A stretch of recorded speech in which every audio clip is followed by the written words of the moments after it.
It's the beginning of the end. As we come into this Holy Week, we find Jesus in Bethany, very close to Jerusalem. The long knives are out. And then we witness a remarkable event, and that is an anointing. Jesus was anointed twice during his ministry. Luke tells us at the beginning of his ministry, when he was in Galilee, it was the sinful woman that was anointing him. And he was being criticized because he allowed such a thing to take place.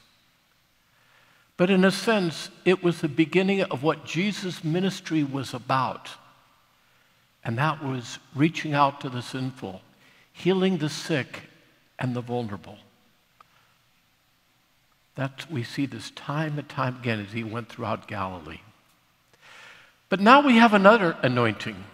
But this is the anointing preparing for his death. And what a contrast we have. We have his good friend Mary, the sister of Lazarus, who had been raised from the dead by Jesus. And Mary, in an act of absolute love and generosity, anoints Jesus, and as Jesus says, it was for his burial that was soon to take place.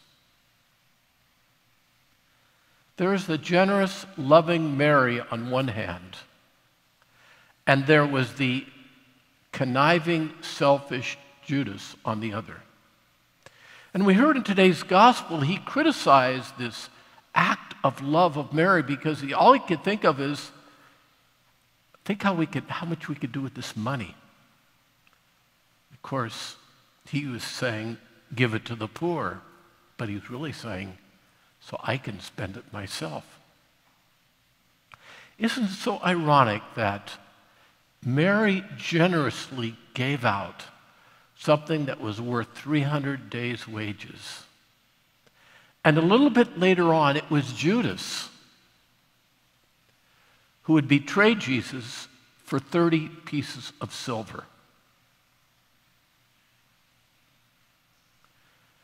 During this Holy Week, let us be inspired by the generosity of Mary, who gave what she had to prepare Jesus for his day of burial. Let us think of ways that we might be generous toward others during this time of deprivation, during this challenge of this terrible plague. Who are the ones in need that we could reach out?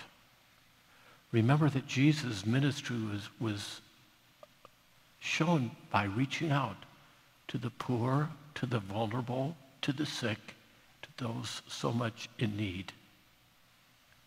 He set a high bar. Mary gave an example of this generosity. Let's follow in their footsteps. This is the way that we can make Holy Week very special for us in this time.